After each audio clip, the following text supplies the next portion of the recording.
En nuestra serie de exposiciones en el libro de Daniel, nos encontramos en estos momentos estudiando el capítulo 7, donde el profeta narra e interpreta una visión que consta de tres partes principales o tres escenas. En la primera, los versículos 1 al 8, Daniel contempla una vista panorámica de los gobiernos humanos que habrían de surgir en el escenario mundial a partir de entonces. En la segunda escena, los versículos 9 al 12, Daniel contempla la actividad judicial de Dios en los cielos, observando y pasando juicio sobre estos gobiernos humanos y decretando la destrucción total de todos ellos.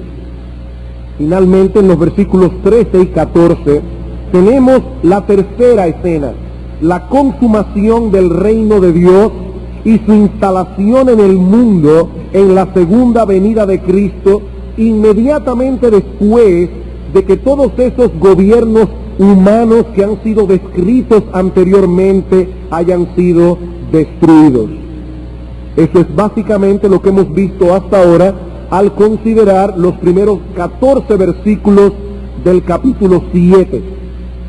A partir del versículo 15 y hasta el final del capítulo tenemos dos cosas. En primer lugar, el impacto que esta visión tuvo en Daniel, y en segundo lugar, la interpretación de la visión. Noten el versículo 15.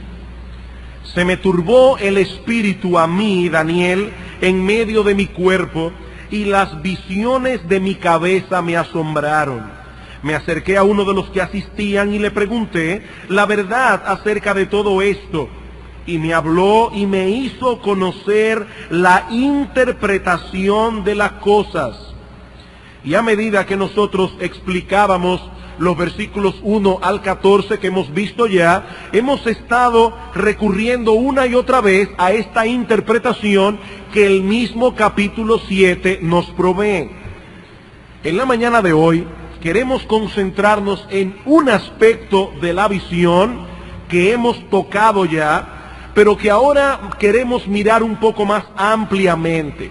Al estudiar lo que resta del capítulo, no vamos a volver otra vez sobre toda la visión de nuevo. Simplemente queremos ampliar uno de sus detalles que tratamos brevemente en el sermón anterior. El domingo pasado hablamos del reino mesiánico que Cristo habría de implantar en el mundo en su segunda venida. Obviamente Cristo es el rey absoluto, total de ese reino. Pero ¿quiénes serán sus súbditos?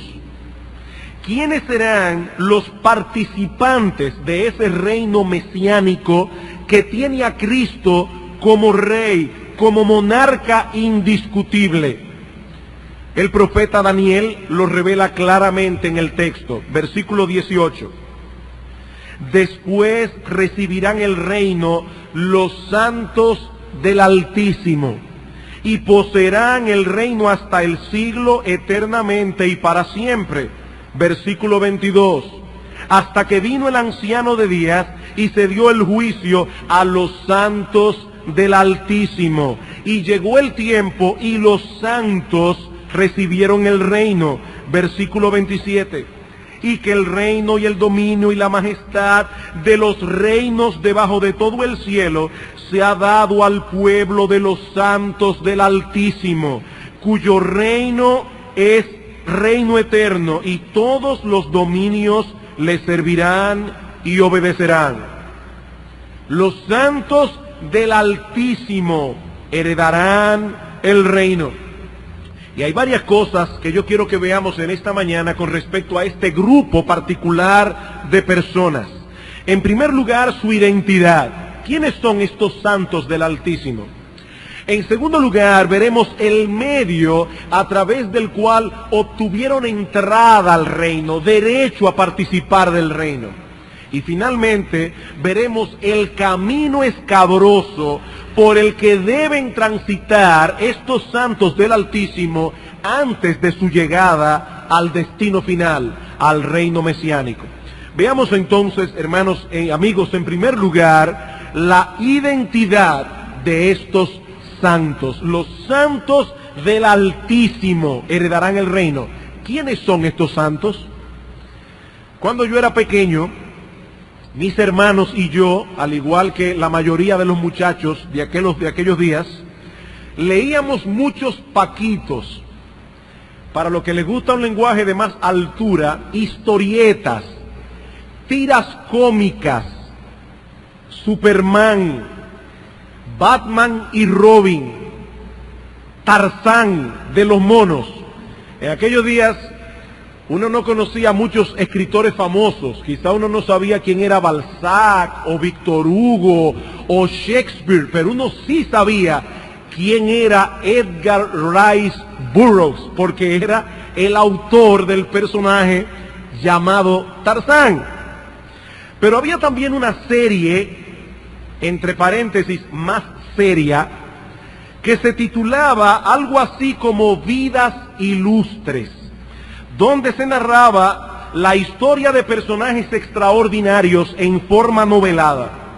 Y una que otra vez en esa serie se incluían historias de santos o santas, hombres y mujeres a quienes la Iglesia Católica Romana ha asignado ese título luego de tomar en consideración una serie de elementos. Yo recuerdo perfectamente que luego de haber leído la historia de uno de esos santos en particular, y yo era apenas un niño de menos de 10 años de edad, pero yo llegué a la conclusión de que nunca sería yo incluido en esa serie de personajes ilustres, por lo menos no en la de los santos. Usualmente eran monjes, místicos, ascetas, no se casaban, no tenían hijos, eran personas que tenían un estilo de vida bien extraño. Pasaron los años y cuando estaba a punto de cumplir los 18, entré en contacto con la Biblia y por la gracia de Dios fui llamado a la fe y al arrepentimiento por medio del Evangelio, movido eficazmente a entregar mi vida a Cristo como Señor y Salvador. Y cuán grande fue mi sorpresa cuando descubrí en las páginas de las Escrituras lo que significa ser santo. Esa fue una de las primeras cosas que me chocaron enormemente cuando comencé a leer y a estudiar la palabra de Dios. Lo primero que descubrí es que la Biblia llama santos a personas que están vivas. No hay que morirse y ser canonizado para llegar a ser santo o para ser reconocido como santo por todas las personas. Vamos por un momento a 2 Corintios, capítulo 1. 2 Corintios, capítulo 1, versículo 1. Pablo, apóstol de Jesucristo por la voluntad de Dios, y el hermano Timoteo, a la iglesia de Dios que está en Corinto, con todos los santos que están en toda Acaya. Sea lo que sea un santo, esas personas estaban vivas en el momento en que Pablo escribió esta carta. Y estaban por toda Acaya estos santos. Efesios capítulo 1, versículo 1. Pablo, apóstol de Jesucristo por la voluntad de Dios, a los santos y fieles en Cristo Jesús que están en Éfeso. Estos santos estaban en la ciudad de Éfeso cuando Pablo envió esta carta. Filipenses capítulo 1, versículo 1. Pablo y Timoteo, siervos de Jesucristo, a todos los santos en Cristo Jesús que están en Filipos con los obispos y diáconos. Como ustedes pueden ver, los santos en el Nuevo Testamento eran personas vivas, no muertos canonizados. Por otra parte, leyendo la Biblia, descubrí también que solo Dios puede hacer santa a una persona. Nadie puede hacerse santo a sí mismo, y mucho menos hacer que otra persona sea santa. Nadie puede canonizar a otro, nadie puede decir que una persona es santa. Esa potestad le pertenece a Dios solamente. Primera a los Corintios, capítulo 1. Primera a los Corintios, capítulo 1. Y este texto es crucial. Versículos 1 y 2. Pablo, llamado a ser apóstol de Jesucristo por la voluntad de Dios, y el hermano Sóstenes, a la iglesia de Dios que está en Corinto, a los santificados en Cristo Jesús, a los que han sido santificados en Cristo Jesús, llamados a ser santos, con todos los que están en cualquier lugar, que a todos los que en cualquier lugar invocan el nombre de nuestro Señor Jesucristo, Señor de ellos y nuestro. Noten, hermanos, la secuencia de pensamiento de Pablo en este texto. ¿Quiénes formaban la iglesia de Corinto? Los santificados en Cristo Jesús, que vivían en la ciudad de Corinto. Y estos santificados en Cristo Jesús habían invocado el nombre del Señor para ser salvos. Todos los miembros de la iglesia de Corinto se supone que eran santos. Versículo 30 del capítulo 1. Mas por él estáis vosotros en Cristo Jesús, el cual nos ha sido hecho por Dios sabiduría, justificación, santificación y redención. ¿Quién hizo eso? Dios, por medio de Cristo, para que, como está escrito, el que se gloría, gloríese en el Señor. Nadie puede gloriarse ni siquiera del hecho de ser santo, porque eso es una obra de Dios, no del hombre. Primera a los Corintios, capítulo 6, versículo 9. ¿No sabéis que los injustos no heredarán el reino de Dios? No erréis, ni los fornicarios, ni los idólatras, ni los adúlteros, ni los afeminados, ni los que se echan con varones, ni los ladrones, ni los avaros, ni los borrachos, ni los maldicientes, ni los estafadores heredarán el reino de Dios. No lo heredarán. Y esto erais algunos, mas ya habéis sido lavados. Noten que aquí el sujeto está en voz pasiva. Ustedes fueron lavados, no se lavaron a sí mismos. Han sido lavados, han sido santificados, ya habéis sido justificados en el nombre del Señor Jesús y por el Espíritu de nuestro Dios. ¿Quién hizo esta obra? El Espíritu de nuestro Dios. Santos son aquellos que han sido apartados para Dios a través de una obra extraordinaria que Dios opera en el corazón de los hombres, moviéndolos eficazmente a poner su fe en el Señor Jesucristo, habiendo transformado sus almas, cambiando la tendencia natural y dominante que tenemos hacia el pecado, cambiándola en obediencia. Eso fue lo que Dios hizo en nosotros para que ahora seamos santos. Dios nos liberta del pecado y transforma el asiento mismo de nuestra personalidad para que ahora podamos y queramos hacer la voluntad de Dios, cosa que antes no queríamos. Romanos capítulo 6. Romanos capítulo 6. Hermanos, es extremadamente importante que nos detengamos en este asunto. Quizá para muchos creyentes aquí esto es algo bien conocido, pero no es así para todo el mundo. Y hay personas aquí que tal vez no saben esto y piensan en los santos conforme al prejuicio que tienen en sus mentes por el contexto en el que fueron criados. ¿Qué son los santos? Romanos capítulo 6, versículo 17. Pero gracias a Dios, que aunque erais esclavos del pecado, habéis obedecido de corazón a aquella forma de doctrina a la cual fuisteis entregados, y libertados del pecado, vinisteis a ser siervos de la justicia. Por medio de la santificación, el creyente quiere y puede luchar contra el pecado. El creyente quiere y puede cultivar aquellos rasgos de carácter que lo hacen cada vez más semejantes al Señor Jesucristo. ¿Significa esto que aquellos que han sido santificados por Dios y que ahora son santos, son perfectos? ¿Que ya no tienen problemas con el pecado como el resto de los mortales? ¿Y solo se dedican a hacer el bien y a cumplir la voluntad de Dios? Por supuesto que no.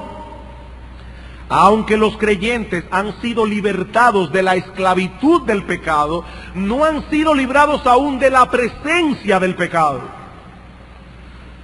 Hace muchos años atrás, y esto es una ilustración que sé que he compartido antes con la iglesia, pero hace muchos años atrás fuimos al cementerio de Arlington, en Washington, y allí hay una estatua, un memorial, recordando aquel evento cuando en la Segunda Guerra Mundial un grupo de marines norteamericanos tomaron una pequeña isla del Pacífico que estaba en manos de los japoneses, la isla de Iwo Jima. Y alguien que estaba allí en el momento en que los norteamericanos ponen la bandera norteamericana en el montículo más alto de la isla, alguien tomó una foto, que es una foto muy famosa, y en base a esa foto se hizo el monumento a la toma de la isla de Iwo Jima. Los norteamericanos le cortaron el suministro a los japoneses y pudieron tomar el control de la isla, pero muchos japoneses, en vez de rendirse, como conocían bien la isla, se escondieron en las cuevas, que la isla era abundante en esas cuevas que habían allí, de tal manera que aunque los aliados ya tenían el control de la isla de Iwo Jima, aunque los aliados ya poseían la isla, los japoneses todavía estaban ahí, metidos entre las cuevas, y estaban dando carpeta, y dieron mucha carpeta, porque conocían perfectamente todos esos pasadizos, todos esos túneles subterráneos.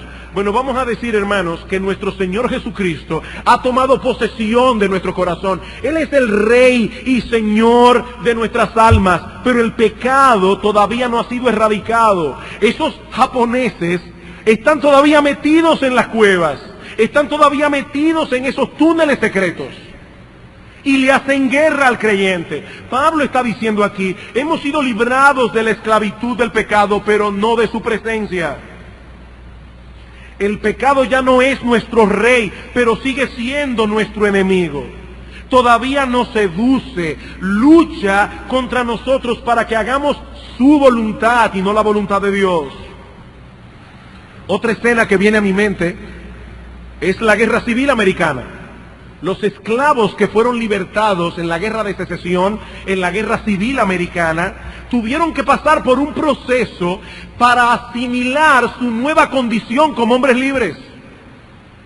No fue que los del norte ganaron la Guerra Civil, liberaron los esclavos, Abraham Lincoln emite el famoso decreto de emancipación, y ya el otro día todos los esclavos comenzaron a pensar como hombres libres.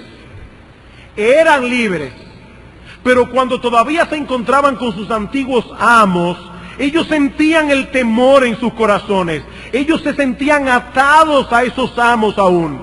Ellos tenían ahora que entender, que considerarse a sí mismos como hombres libres. Recordar que ellos ya no pertenecían a esos amos. Recordar que ellos no tenían que obedecerles como lo hacían antes. Bueno, mis amados hermanos, lo mismo ocurre con los cristianos. Exactamente lo mismo. Todos los que han creído en Cristo han sido santificados, libertados del dominio de la esclavitud del pecado. Pero ahora nosotros debemos aprender a vivir como hombres libres. Tenemos que asimilar esa conciencia de emancipación. Y cada vez que el pecado quiera enseñorearse sobre nosotros y llevarnos a hacer su voluntad, debemos traer a nuestras mentes y conciencias esta verdad fundamental de las Escrituras. Cristo me libertó, me rescató del mercado de esclavos para que ahora yo viva para Él y solo para Él. Esa es la enseñanza de Pablo en Romanos 6. En los primeros 10 versículos Pablo nos enseña que el creyente ha muerto con Cristo a su vida vieja y ha resucitado juntamente con Él a una vida nueva. ¡Qué bien! Pero eso no es todo lo que Pablo dice allí. Eso no es todo. Noten lo que sigue diciendo Pablo en el versículo 11 de Romanos 6. Ya habéis muerto con Cristo.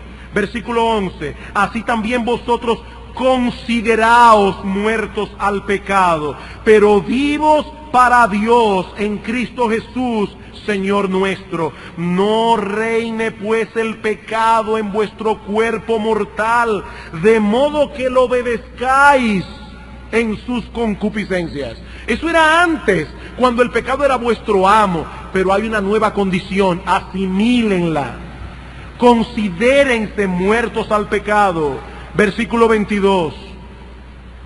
Mas ahora que habéis sido libertados del pecado y hechos siervos de Dios, tenéis por vuestro fruto la santificación y como fin la vida eterna. Por eso es que el creyente es descrito en la Biblia como alguien que ha sido santificado, pero que al mismo tiempo se encuentra inmerso en un proceso de santificación. Ya yo fui libertado del pecado, pero ahora yo he sido inmerso en un proceso de santificación que dura toda la vida. El creyente todavía tiene hábitos pecaminosos con los cuales tiene que luchar. Tiene delante de sí virtudes de carácter que tiene que desarrollar y cultivar. Vamos a suponer que un joven de 15 años se rompe la pierna, bien rota, de tal manera que le ponen un yeso por 6 meses. Al final de los 6 meses lo llevan al médico, le hacen una radiografía, la pierna está sana, el hueso soldó, está perfectamente bien, así que lo llevan para quitarle el yeso. ¿Ustedes creen que inmediatamente le quiten el yeso, ese joven va a caminar normalmente? No, él no va a caminar normalmente porque él tiene 6 meses con un yeso y ha aprendido a cojear. Él tiene ahora que asimilar una vez más cómo se camina normalmente. Bueno, hermanos, nosotros antes de venir a Cristo estábamos acostumbrados a pecar, habituados a pecar, habituados a hacer las cosas no conforme al patrón de Dios, sino conforme al patrón del mundo, y ahora tenemos que aprender a hacer las cosas como son. Y eso es un proceso que dura toda la vida. Por eso es que en 1 Corintios capítulo 1 dice 2 cosas: a los santificados en Cristo, llamados a ser santos. Un momento, ¿yo fui santificado o estoy llamado a ser santo? Las 2 cosas. Ya yo fui santificado, ya yo fui libertado, ya yo fui transformado, pero ahora tengo que crecer en esta nueva condición como hombre libre. Bien, ¿qué hemos visto hasta aquí? Que santo es todo aquel que por el poder del Espíritu de Dios ha confiado en Cristo para la salvación de su alma, habiendo sido transformado, libertado de la esclavitud del pecado, y ahora anhela vivir para Dios y hacer su voluntad, resumida y condensada en los 10 mandamientos. Los 10, no 9, en los 10 mandamientos. Estos creyentes nunca alcanzarán la perfección en vida, nunca. Pero están inmersos en un proceso de santificación a través del cual hacen morir cada vez más y más el pecado que mora en ellos, mientras cultivan al mismo tiempo un carácter que los hace cada vez más parecidos al Señor Jesucristo. Eso es un santo. Pregunta: ¿y cómo nosotros sabemos que una persona es santa? ¿Cómo nosotros sabemos que una persona ha sido santificada por Dios? Oh, pastor, si él dice que él es cristiano, se bautizó y pertenece a una iglesia evangélica. No. Bueno, si pertenece a iglesia bíblica del Señor Jesucristo, tampoco. ¿Cómo nosotros sabemos que una persona es santa? Porque se encuentra en ese proceso de santificación progresiva. El que ha sido santificado por Dios anhela ser cada vez más santo, lucha contra el pecado que aún mora en él, se avergüenza cuando él es vencido en medio de la tentación, se arrepiente delante de Dios y le pide de su gracia para no volver a caer otra vez. Eso es un santo. Mi amigo, y cuando digo mi amigo, aclaro, no estoy dejando fuera a los miembros de Iglesia Bíblica del Señor Jesucristo. Me estoy dirigiendo a todos aquí en este auditorio, mi amigo. Si tú no conoces por experiencia propia lo que es ese anhelo por ser cada vez más santo, cada vez más parecido al Señor Jesucristo, si tú no sabes lo que es luchar a brazo partido contra los deseos que se levantan en tu corazón y que son contrarios a los 10 mandamientos, a la voluntad de Dios, tú no eres santo. Y por lo tanto no tienes parte ni suerte en ese reino que Cristo implantará en el mundo cuando regrese en gloria. No importa que seas miembro de Iglesia Bíblica del Señor Jesucristo, que tengas 25 años aquí, tú no eres santo, si esa no es tu experiencia. No estamos hablando aquí de personas perfectas. Estamos hablando aquí de personas que están luchando a brazo partido con los deseos carnales que batallan contra el alma, personas que se avergüenzan de caer, personas que se entristecen por la maldad que perciben en su corazón. Si esa no es tu experiencia, mi amigo, tú no tienes parte ni suerte en ese reino, porque Daniel nos dice claramente que solo los santos del Altísimo estarán allí. Solo ellos. Y esta es una verdad que se repite una y otra vez en las Escrituras. Mateo capítulo 7.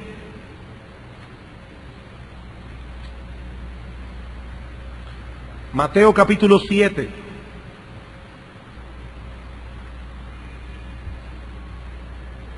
Versículo 21. No todo el que me dice, Señor, Señor, entrará en el reino de los cielos. No todos, sino el que hace la voluntad de mi Padre que está en los cielos. Muchos, mi hermano, yo siempre he dicho que este es uno de los textos más sobrios de toda la Biblia. Muchos me dirán en aquel día, Señor, Señor, no profetizamos en tu nombre, y en tu nombre echamos fuera demonios, y en tu nombre hicimos muchos milagros. Estamos hablando aquí de personas que eran miembros de iglesias cristianas. Estamos hablando aquí de personas que estaban activos en la iglesia. Y entonces les declararé, nunca os conocí, apartaos de mí, hacedores de maldad. Eso es sobrio. Eso es sobrio, dice Cristo. Habrán muchos en aquel día que profesarán mi nombre. No el de Buda, ni el de Mahoma, mi nombre. Y entonces les declararé, nunca os conocí, hacedores de maldad. Y nos preguntamos, ¿cuál era la maldad de esta gente? Lo hemos dicho otras veces, la palabra maldad es anomia, sin ley. Eran personas que no tomaban en cuenta la ley de Dios. Eran personas a quienes no le importaba violar cualquiera de los 10 mandamientos. Eran personas que no tenían en cuenta el decálogo. Y dice Cristo, aunque profesan conocerme, no son míos.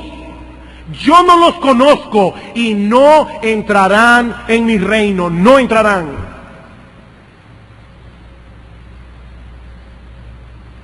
Gálatas capítulo 5.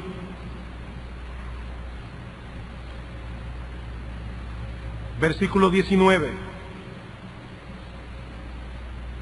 Y manifiestas son las obras de la carne, que son adulterio, fornicación, inmundicia, lascivia, idolatría, hechicerías, enemistades, pleitos, celos, iras, contiendas, disensiones, herejías, envidias, homicidio, borracheras, orgías y cosas semejantes a estas, acerca de las cuales os amonesto, como ya os lo he dicho antes, que los que practican tales cosas no heredarán el reino de Dios. No lo heredarán. Mas el fruto del Espíritu es amor, gozo, paz, paciencia, benignidad, bondad, fe, mansedumbre, templanza. Eso sí lo heredarán. Esos que están luchando y esforzándose en dependencia del Espíritu de Dios, de cultivar ese carácter santo. Esos son los que van camino al reino de los cielos. Por eso es que dice el autor de la epístola a los Hebreos: seguid la paz con todos y la santidad, sin la cual nadie verá al Señor. Hermanos, ese texto es claro. Nadie verá al Señor sin santidad. No basta decir con nuestros labios que somos cristianos. El fruto de nuestra fe debe ser evidente en nuestras vidas, porque andamos detrás de la santidad, luchando resueltamente contra los deseos carnales que batallan contra el alma. Y sería triste, hermanos, que algunos miembros de Iglesia Bíblica del Señor Jesucristo, en el día del juicio, sean arrojados en el infierno. Y lo cierto es que ese puede ser tu caso, puede ser el mío. Puede ser el mío. En ninguna parte de la Biblia dice que alguien se salvará por predicar la palabra. De hecho, más bien en Mateo 7, en el texto que leímos, dice que muchos predicadores estarán incluidos allí. Yo tengo que entender que por ser pastor, yo no estoy seguro. Mi seguridad está en ver las marcas evidentes de mi cristianismo. No ser pastor ni predicar en una iglesia. Mi lucha con el pecado. Mi vergüenza por no hacer la voluntad de Dios. Mi vergüenza por no ser todo lo que yo debería ser y no soy. Ese es el fruto. Ese es el fruto. Mi anhelo por ser cada vez más semejante al Señor. Ese es el fruto. Pero no podemos seguir ampliando este punto. Habiendo visto la identidad de estos santos que heredarán el reino, veamos ahora en segundo lugar el medio a través del cual estos santos obtuvieron el derecho, la entrada al reino de los cielos. Volvamos al capítulo 7 de Daniel para notar un detalle importantísimo que fácilmente podemos pasar por alto. La semana pasada, cuando estudiamos los versículos 13 y 14, vimos que Daniel contempla la imagen de uno como un hijo de hombre que es llevado delante del trono de Dios. Vean el versículo 13 otra vez.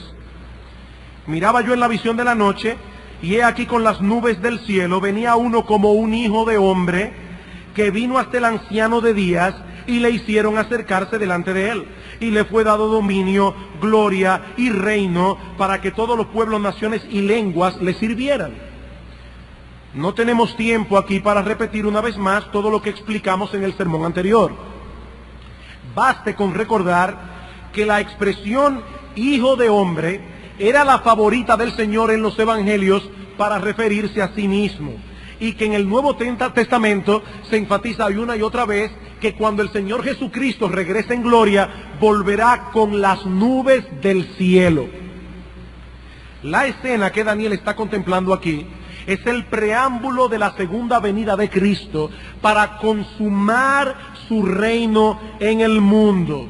Es a Él a quien se le da dominio, gloria y reino, para que todos los pueblos, naciones y lenguas se postren delante de Él y le sirvan. Sin embargo, Daniel nos dice más adelante que quienes reciben el reino son los santos del Altísimo. Versículo 18. Después recibirán el reino los santos del Altísimo. Versículo 22. Hasta que vino el anciano de días y se dio el juicio a los santos del Altísimo. Y llegó el tiempo y los santos recibieron el reino. Versículo 27. Y que el reino y el dominio y la majestad de los reinos de debajo de todo el cielo se ha dado al pueblo de los santos del Altísimo. Por fin, ¿quiénes son los que reciben el reino? ¿El Hijo del Hombre del versículo 13 o los santos del Altísimo? La respuesta es muy simple. El Hijo del Hombre, el Dios encarnado, es quien recibe el reino directamente de la mano de Dios el Padre. En virtud de su victoria en la cruz del Calvario, Cristo, el Mesías, tiene derecho pleno sobre ese trono, porque Él fue coronado Rey de Reyes y Señor de Señores. Por eso es que Pablo en Filipenses capítulo 2, luego de hablar de la humillación de Cristo y de su muerte en la cruz, dice que Dios le exaltó hasta lo sumo y le dio un nombre que es por encima de todo nombre, para que en el nombre de Jesús se doble toda rodilla. Él es quien recibe directamente el reino de la mano de Dios el Padre, porque Él es el rey legítimo de ese reino. Pero mis hermanos, todos aquellos que están unidos a Él por la fe, tendrán el enorme privilegio de reinar con Él por los siglos de los siglos. El Hijo del Hombre recibe el reino. Los santos del Altísimo reinan con Él y por causa de Él. Ese es el cuadro que Daniel está contemplando aquí. Y de hecho, ese es el mensaje que encontramos en el Nuevo Testamento una y otra vez. Lucas primero, Lucas capítulo 22.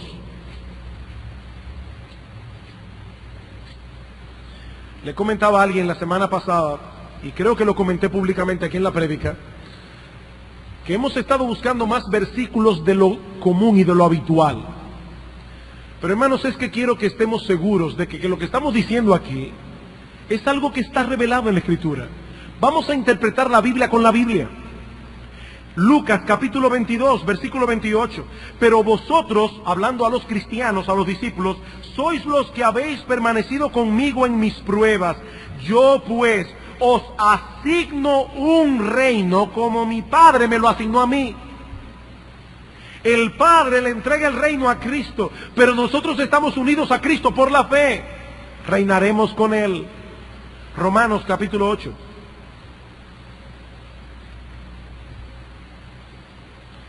Romanos capítulo 8, versículos 16 al 18. El Espíritu mismo da testimonio a nuestro espíritu de que somos hijos de Dios. Y si hijos, también herederos. Herederos de Dios y coherederos con Cristo. Si es que padecemos juntamente con Él, para que juntamente con Él seamos glorificados. Pues tengo por cierto que las aflicciones del tiempo presente no son comparables con la gloria venidera que en nosotros ha de manifestarse. ¿Cuándo? Cuando aparezca Jesucristo en gloria. Apocalipsis capítulo 3.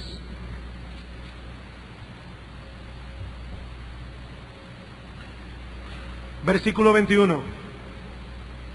Al que venciere, le daré que se siente conmigo en mi trono, así como yo he vencido y me he sentado con mi Padre en su trono. Capítulo 5 de Apocalipsis, versículos 9 y 10.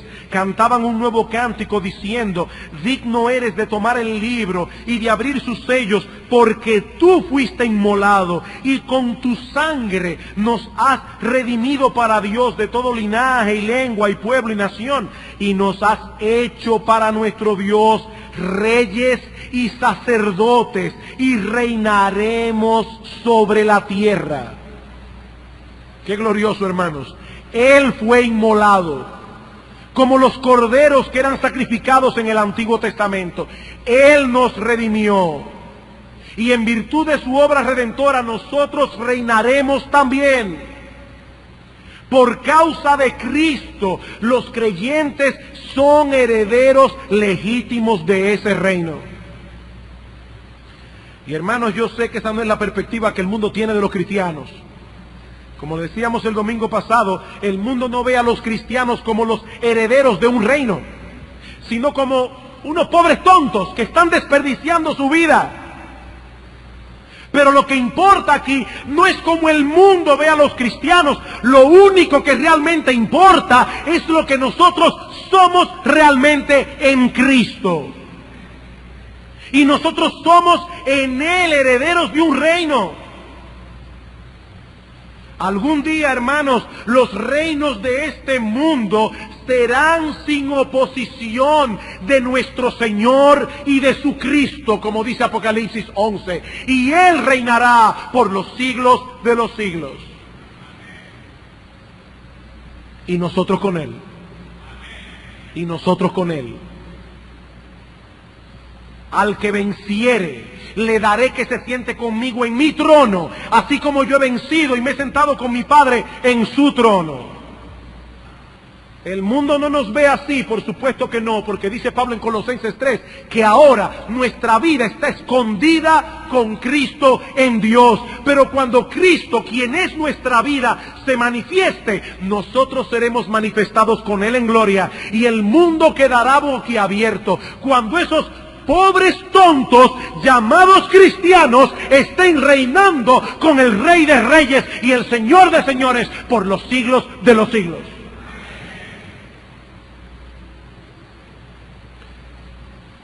Cristo es nuestra vida, hermanos. Cristo. Todo esto es por Cristo. Sin Él estaríamos muertos en nuestros delitos y pecados, fuera del alcance de la bendición de Dios. Por eso es que Pablo dice más adelante en ese mismo texto de Colosenses que Cristo es el todo en todos. Él es el todo. Cristo es para nosotros todo, hermanos. Cada gota de bendición que nosotros recibimos de la mano de Dios, la recibimos por Él, porque estamos en Él. Por nosotros mismos no merecemos nada, pero Él lo merece todo. Y nosotros estamos en Él, unidos a Él por la fe. La suerte de Cristo será nuestra suerte. Y todo lo que a Él le pertenece será nuestro también. Somos coherederos de Dios, juntamente con Cristo, dice Pablo en Romanos 8:17. Ten paciencia, mi hermano, ten paciencia. Así como se cumplieron al pie de la letra todas esas profecías que anunciaban de antemano la primera venida de Cristo, su muerte en la cruz, su resurrección, así se cumplirán al pie de la letra las que anuncian su regreso en gloria y su reino eterno, y nosotros reinaremos con Él por los siglos de los siglos. Hemos visto la identidad de estos santos. Hemos visto el medio a través del cual recibimos entrada al reino. Veamos ahora en tercer y último lugar el camino escabroso por el que deben transitar los santos antes de su entrada en el reino. Yo no sé a cuántos de ustedes alguna vez alguien le ha dicho: te tengo una buena noticia y una mala noticia. ¿Cuál tú quieres primero? Pero algunos prefieren la buena adelante, otros quieren la mala adelante, para quedarse con el sabor de la buena. Aquí hay una buena noticia y una mala noticia. El futuro que Daniel contempla en esta visión del capítulo 7 para el pueblo de Dios es glorioso y esperanzador, pero es también realista. Realista. Estamos destinados a reinar juntamente con Cristo, pero mientras tanto tendremos que enfrentar las aflicciones de vivir en un mundo que es contrario a Dios y a sus caminos. El panorama que Daniel contempla en esta visión es bien claro al respecto. Los santos del Altísimo, esos mismos que reinarán con Cristo, serán perseguidos. Los gobiernos humanos que se han levantado y se levantarán no son favorables a los cristianos. Y todavía estamos esperando al último de todos esos gobiernos, el gobierno del anticristo, donde los creyentes padecerán una persecución sin precedentes. Daniel capítulo 7. Daniel capítulo 7 otra vez. Versículo 21. Y veía yo que este cuerno hacía guerra contra los santos y los vencía. Los vencía. A propósito, el cuerno es usado en la Biblia como un símbolo de los reinos, porque el cuerno es el instrumento de las bestias para mostrar su poder, su fuerza y defenderse y atacar. Recuerden que Daniel contempla aquí a los gobiernos humanos como bestias. Y de estas bestias saldrá un cuerno pequeño.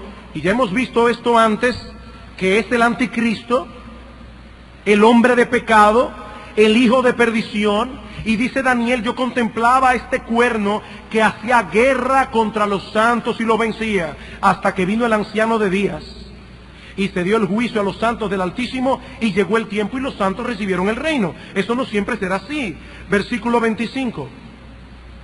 Y hablará palabras contra el Altísimo, y a los santos del Altísimo quebrantará, y pensará en cambiar los tiempos y la ley, y serán entregados en su mano hasta tiempo y tiempos y medio tiempo. Pero se sentará el juez y le quitarán su dominio para que sea destruido y arruinado hasta el fin, y entonces los santos del Altísimo recibirán el reino. Pastor, ¿y qué significa eso de que los santos serán entregados en su mano tiempo, tiempos y la mitad de un tiempo? Honestamente, yo no tengo ni idea. Tengo que ser honesto. Y por más que estudié ese texto y por más que busqué comentaristas aquí y allá, yo no estoy convencido. Entonces no quiero ser dogmático. Pero una cosa sí es clara. Una cosa sí es clara. O por lo menos, en algo coinciden casi todos los comentaristas. Y es que lo que este texto significa es que el anticristo tendrá dominio en un tiempo. Probablemente cuando las personas piensen que ya está por terminar ese tiempo se duplicará. Pero cuando ya todo el mundo piense que no habrá fin para ese anticristo, será cortado de repente. Tiempo, tiempos y la mitad de un tiempo. ¿Es eso lo que significa? No estoy seguro. Yo solamente sé que en Mateo 24 hay un texto que dice que por causa de los escogidos, la tribulación de aquellos días será acortada. ¿Se refiere lo mismo Mateo 24 a Daniel 7? Es probable, pero no quiero ser dogmático. Ahora el punto es que al final la victoria es de los cristianos, es de los creyentes, pero debemos tener una perspectiva realista de nuestra situación aquí y ahora. Los santos del Altísimo serán perseguidos de una forma u otra, porque nosotros no pertenecemos a este sistema. Esa persecución no siempre ha sido igual a lo largo de la historia, ni en la forma ni en el grado. Pero nunca ha habido una época en la historia de la iglesia, nunca, en que los creyentes no sufran algún tipo de persecución. Dice el Señor en Mateo capítulo 5, versículo 11, bienaventurados sois cuando por mi causa os vituperen y os persigan. En Mateo capítulo 10, versículo 34 al 39, dice Cristo, yo no he venido a traer paz a la tierra. De hecho, ese fue el texto paralelo que se leyó hoy en la lectura de Lucas. Yo no he venido a traer paz, sino espada. Y en Juan capítulo 15, versículos 18 y 19, dice el Señor, si fuerais del mundo, el mundo os amaría, pero ustedes no son del mundo y por eso el mundo los aborrece. No somos de aquí. Y Pablo nos advierte en Hechos capítulo 14, versículo 22, que es necesario que a través de muchas tribulaciones entremos en el reino de Dios. El camino que debemos transitar en este mundo está lleno de peligros y tribulaciones. Por eso, hermanos, es que debemos oponernos con todas nuestras fuerzas a los que algunos llaman el evangelio de la prosperidad. Muchos nos dicen hoy día que si nosotros somos los hijos del rey, debemos vivir como reyes. Que los cristianos nunca deben enfermarse, que todos los cristianos están llamados a ser millonarios. Porque somos hijos del rey y los herederos de un reino. Mi amigo, esta no es la enseñanza de la palabra de Dios.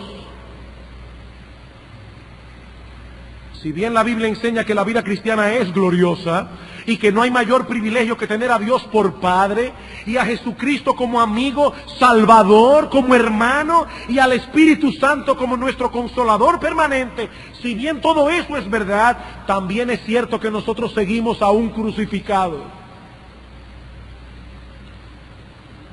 No hemos llegado al lugar de nuestro reposo. En el mundo tendréis aflicción, dice Cristo. Y Pedro dice, amados, no os sorprendáis del fuego de la prueba que os ha sobrevenido. No se sorprendan como si alguna cosa extraña os aconteciese, sino gozaos. por cuanto sois participantes de los padecimientos de Cristo, para que también en la revelación de su gloria os gocéis con gran alegría. Mi hermano, si tú vives siendo fiel a Dios, jóvenes que están aquí que profesan ser cristianos, si ustedes dicen que son fieles, si ustedes son fieles a Dios, ustedes padecerán persecución de algún tipo. Sus amigos probablemente se le irán del lado, los dejarán solos. Eso es una consecuencia de ser cristianos. Eso es una consecuencia de ser fieles a Dios. Gozaos, por cuanto sois tenidos por dignos de sufrir lo que Cristo sufrió. ¡Qué privilegio! Para que también en la revelación de su gloria os gocéis con gran alegría. Cuando la gloria de Cristo sea revelada en el mundo, nuestra gloria será revelada también. Pero mientras estemos aquí, de este lado de la eternidad, sufriremos las consecuencias de vivir en un mundo donde los enemigos de Dios tienen un poder limitado. Limitado, pero tienen poder. Primero la cruz, luego la gloria.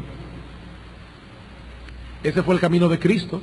Primero la cruz, luego la gloria. Algunos quieren la gloria sin la cruz. No se puede. No se puede.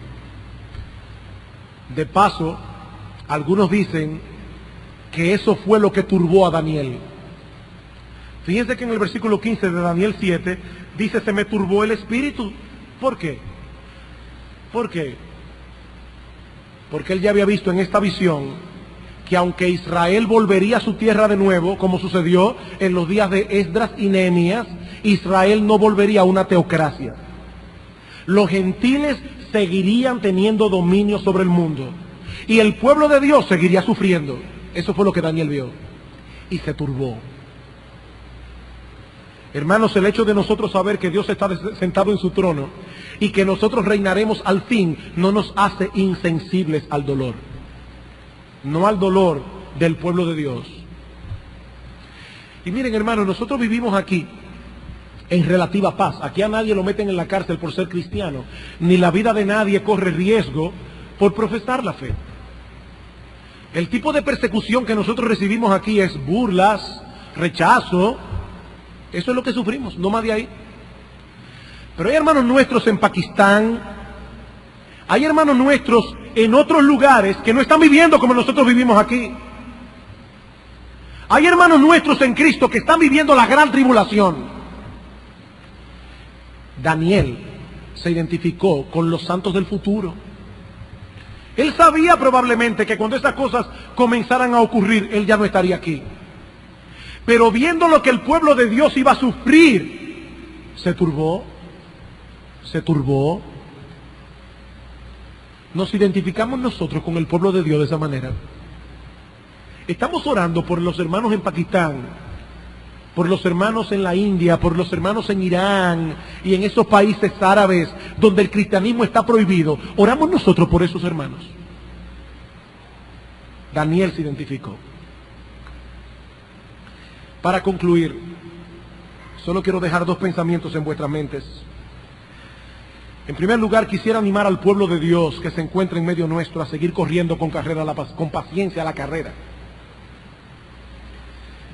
A pesar de las dificultades que tenemos que enfrentar en el camino. El panorama del capítulo 7 de Daniel es realista, pero no derrotista. Realista. Sí, ciertamente tendremos aflicción en el mundo. Nuestro Señor lo advirtió, pero en ese mismo texto dice: pero confiad, yo he vencido al mundo. Nosotros estamos del lado del vencedor. Primero la cruz, luego la gloria. Cuando nuestro Señor Jesucristo regrese en gloria, nosotros reinaremos con Él. Eso es lo que nos aguarda al final del camino. Y en cuanto a ti, mi amigo que nos visitas, ¿tienes tú la certeza de que vas a participar en ese reino? Porque si no has venido a Cristo en arrepentimiento y fe, y si no conoces por experiencia propia esa lucha por la santidad, de la que hemos hablado hoy, la Biblia dice, mi amigo, que tú no tienes ni parte ni suerte en ese reino del Mesías. Pero todavía tienes la oportunidad de tener ese privilegio. No rechaces la oferta del Evangelio, porque una vez se cierre la puerta ya nadie podrá entrar, y los que sean echados del reino no quedarán en un limbo, sino en un lugar de condenación sin fin por causa de sus pecados.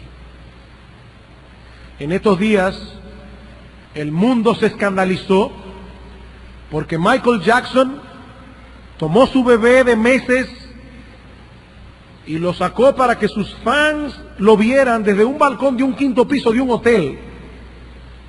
El niño se le pudo haber resbalado. Aquello fue una tremenda imprudencia, ciertamente. Pero mi amigo, tú estás haciendo exactamente lo mismo con tu alma en esta mañana, balanceándola entre dos eternidades, con tu alma inmortal. Si te llega la muerte sin estar preparado, toda oportunidad habrá terminado para ti para siempre. Ven a Cristo, mi amigo, hoy, ahora. Ven a Cristo en arrepentimiento y fe para que tus pecados sean perdonados y obtengas ahora el don de la vida eterna. No sigas balanceando tu alma entre dos eternidades, porque en cualquier momento se te va de la mano. Eso no depende de ti, mi amigo, eso depende de Dios. Y Cristo sigue salvando pecadores por medio de la fe y del arrepentimiento. Cristo sigue llamando a los hombres por el Evangelio a entrar por esa puerta estrecha que lleva a la vida. No rehuses su invitación, porque te estás haciendo un daño terrible y puede llegar a ser irreversible. Que Dios tenga misericordia y use su palabra en esta mañana para salvar a muchos. Vamos a orar. Padre, gracias. Gracias por tu palabra. Ella es viva y eficaz, más cortante que toda espada de doble filo. Gracias por tus promesas. Gracias porque sabemos que ciertamente Cristo regresará en gloria. Porque sabemos que ciertamente reinaremos con Él, porque somos coherederos tuyos juntamente con tu Hijo Jesucristo por la fe. Pero Padre bueno, hay muchos aquí que no pertenecen al reino.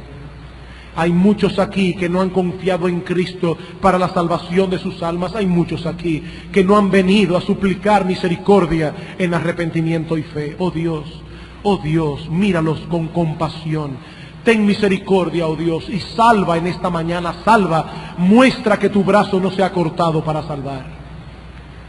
Y todo esto lo ponemos delante de ti, en el nombre de Cristo. Amén.